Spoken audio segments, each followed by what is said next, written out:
ध्यान रे कौन पाई मन लागुनी आमे कौन परफेक्ट ध्यान करूचंती कि खाली चुपचाप बसिकी आखि बंद कर दवा माने कौन ध्यान कि एक्चुअली रे एई सब क्वेश्चन मो मन भीतर थिला। मो रामकृष्ण परमहंस मठ एटी जो भुवनेश्वर जाइतिली जेतेबेले भगवत गीता और जीवन गठन पथे बुक टाणिया पई जाइतिली सेठी जने गुरु बाबा को मो देखा करथिली तांको पचारथिली बोली बाबा ध्यान रे तो बसुची किंतु मु ठीक प्रोसेस रे करूची कि नहीं केमी जानिबी से बस खइले तमे बस प्रैक्टिस करी चलो धीरे धीरे तुमको अनुभव हबो। तो एक्चुअली रे आज की मोर 6 मंथ हे गला योगा मेडिटेशन रे जेतले मो योगा रे बसे स्टार्टिंग कथा कहूची मो 2 मिनिट भी बसी पारेनी धीरे धीरे जेतले अभ्यास रे पड़ी गला एबे मु केतेबेले गोटे घंटा बसी जाउची मु निजे जानि परनी जेतले हैबिट रे पड़ी जबो एटा तमरो तापर तमे निजे देखिबो तुमको आहुरी इच्छा हबो जे यार ये चाकरी बाकरी छाड़ देकी गोटे एमिति चाकरी मिलंता खाली दिन सारा ध्यान रे बसिबी माने एते मजा ध्यान रे अछि भाई मु ध्यान ठीक से करूची कि नै मते सिखै दियो किछि विकल हवा आवश्यक नै करी चलो तुमको सबु जिंस ना धीरे धीरे जना पड़िबो। ध्यान निद्रा गोटे अछि योग निद्रा जोटा कहती मु आसे ई छात ऊपर बेले बेले जेतले जो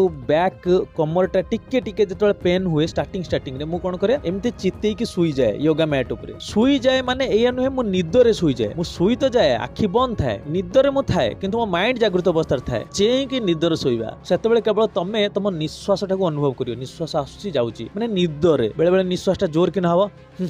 एमिति आवाज गुटे हबो सही सब अनुभूति धीरे धीरे तुम आसीबो माने ध्यान जेतबेले करियो ना गुटे एमिति लाइट आसुथबो एमिति बड़ बड़ हेई कि जीवो तो से लाइट टा एक्चुअली एनर्जी यूनिवर्स रु आसे पूरा शरीर सारा खेली जाए हम प्राण ऊर्जा सेही एनर्जी द्वारा चले और सेही एनर्जी तुम इम्यूनिटी बढ़ाए सेही एनर्जी तुम चेहरा रो चमक आने सेही एनर्जी तुमको पीस दिए सेही एनर्जी तुम माइंड को स्थिर रखे से एनर्जी टा को जे बुझी जाईची तेणु करी मोर एतिक रिक्वेस्ट रहबो तुम मानको एई जिंस को डेली करो भाई मोर योगा मेडिटेशन वीडियो तुम ए जाए देखिन जदि तले लिंक रे क्लिक करिकी जाइक देखो से वीडियो बहुत पावरफुल वीडियो भाई डेली करो मजा आसी जीवो। राधे राधे।